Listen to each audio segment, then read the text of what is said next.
Hey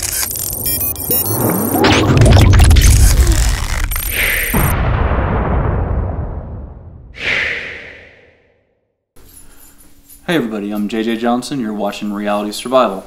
So, just got back from work and I wanted to get out this video real quick talking about hurricane preparations and stuff like that. You might see the dogs or hear the dogs running around. I've got them in here, so if you do, don't worry about them. Right now we've got, we just had Hurricane Harvey and we have got Hurricane Irma kind of bearing down, on Florida and the east seaboard of the United States. And so I thought it'd be good to go back, and this is taken, all this information I have is basically taken from a blog post that I did several years ago, right around the time of Hurricane Sandy. So just going to go through and read these different things off real quick, and I'm hoping that maybe it's just a primer and can get, folks thinking about some of the stuff that they might need to do to get their house ready. If you guys can add to this list in the comment section below so other people can, be thinking about things to do to get ready for a hurricane, then that would be awesome as well. So this is definitely not an all-inclusive list. It's just some of the stuff that I had on this post. So anyway, number one, flood insurance. It may be a little late now, but if you can get it, then definitely you want to have that. And the other thing I'll say here, and the second point is if you are in an evacuation zone, go ahead and evacuate. Everything can be replaced. All this stuff can be replaced. There's no reason to stay there and put yourself in harm's way. Okay, if you are going to evacuate, it may be best to try to evacuate 90 degrees to the path of the storm. Just to make sure that you're getting out of that zone, where it's going to be affected. You also want to have a family communication plan. How are you going to communicate, if cell phones are down, and are you going to have rally points, what are you going to do in case you get separated, stuff like that. I've got some videos on that in the past, as well as some blog posts on my website too. You may want to just real quick go ahead and install some weather apps on your phone. That way you can see like these radar weather apps. That way you can see where the storm is real time, and how long you have before it hits and stuff like that. Let's see.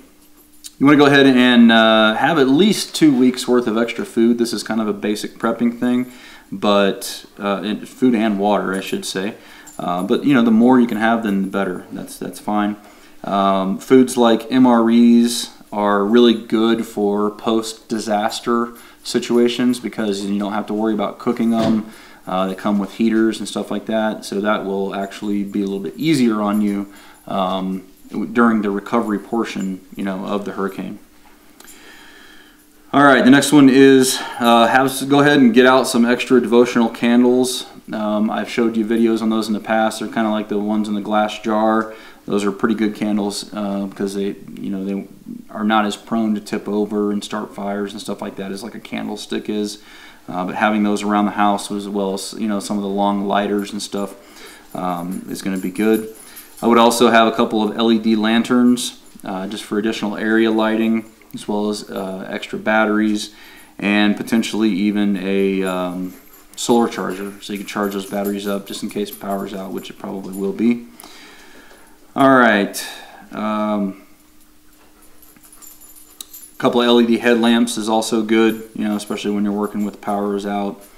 Those battery chargers, like a cell phone battery pack to charge up your cell phone in case it gets low, having 1 or 2 of those around is a good idea. That way, you don't have access to electricity, you can still charge your phone back up. You may still be able to get in touch with people. Alright, you want to go ahead and also check the oil, fill the gas in your generator, start it, make sure it's working good. Make sure you have enough extension cords handy to plug in your refrigerator, your freezer, and a few lights. And make sure that it is stored someplace where it's not going to be flooded. A lot of people keep their generators in their garage and their basement and stuff, and that's not going to be a good thing to do because if it gets flooded, then it's not going to do you any good. Make sure you fill the gas tank in your vehicle, have that full. Also, try to get 4 or 5 extra 5-gallon cans of fuel filled up as well.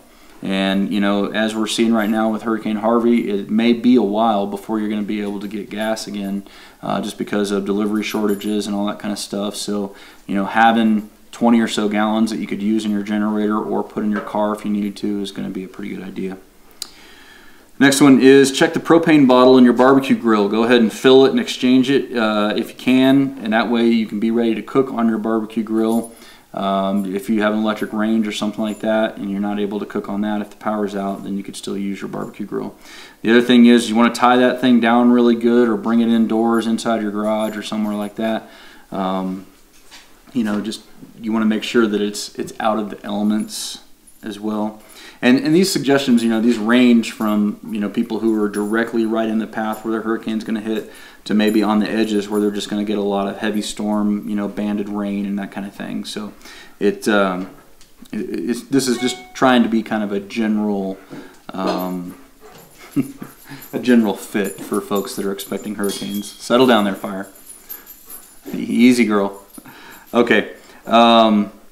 Check your downspouts. Make sure that they drain well away from the house. You may want to add some extensions to them and kind of screw those extensions on so that they are helping to keep the water, you know, well away from your foundation. Go ahead and withdraw a few $100 in extra cash. That way you can have that on hand for supplies and different things that you may need to get that you haven't thought of, you know, ahead of time. Or to pay for a hotel room or whatever the case may be. Just have some extra cash on hand. Go ahead and fill your bathtub with water prior to the storm. If you have a water bob, then that's a good option as well. Pre-position flashlights and other candles, you know, in easy to reach places. You know, that way if the power goes out, you've got ready access to them. I may have mentioned that kind of before. Lay down any movable basketball goals or sports equipment so it isn't blown over, or if you can, just pull that stuff in the garage, you know. If you don't have exterior shutters or hurricane shutters or that kind of thing, then go ahead and draw the shades, tape the windows with some duct tape. That may help to reduce some of the broken glass if a glass is broken. It's not going to stop it altogether, but it might help reduce some of the debris. Obviously, if you can, having hurricane shutters or safety film is the way to go. Beyond that, you may be able to get, like, you know, 1/2 inch or 5/8 grade plywood, and, you know, cover your windows with those. So basically, you just want to think about that flying debris and those high winds and try to minimize as much damage, you know, coming into the interior of the house as possible. You also want to go ahead and check your self-defense options. You know, make sure your firearms are ready, you know where they're stored, all those kinds of things. You know, have all that stuff good to go. And, I mean, you just want to be able to protect yourself from looting and that kind of thing. All right. You also want to be sure that your trees and shrubs around your home are well trimmed. That way they're more wind resistant and they're not going to be as prone to, you know, getting broken and that kind of thing. You may look at reinforcing your garage doors. If, you know, wind enters in through the garage door and blows that door back, that can cause a lot of structural damage. It's a big wind catch and it could cause, you know, some serious issues to the house. Go ahead and bring in all the outdoor furniture, decorations, garage cans, anything else that's not tied down around your yard. Bring that stuff inside. If you expect to take on water, you might want to pre-fill sandbags and have a water pump and hoses available so you can start pumping water out as soon as possible.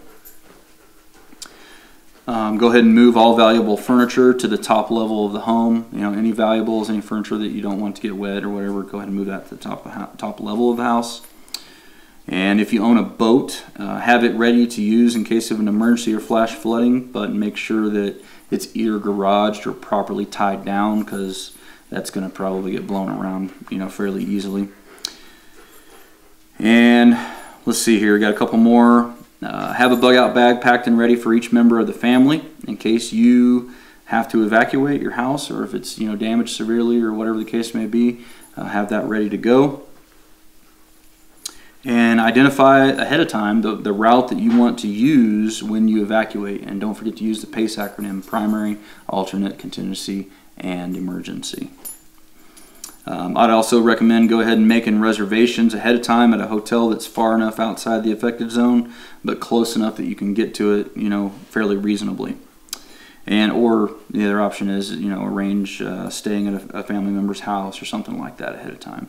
So anyway, guys, that's just a list, like I said, taken from an old blog post I did several years ago. I would love your help in adding to that list by throwing some stuff down in the comments below. That way, if anybody searches, for hurricane preparations or how to prepare for a hurricane, then they're going to see these ideas that you guys have got in the comments as well as the stuff that I got here.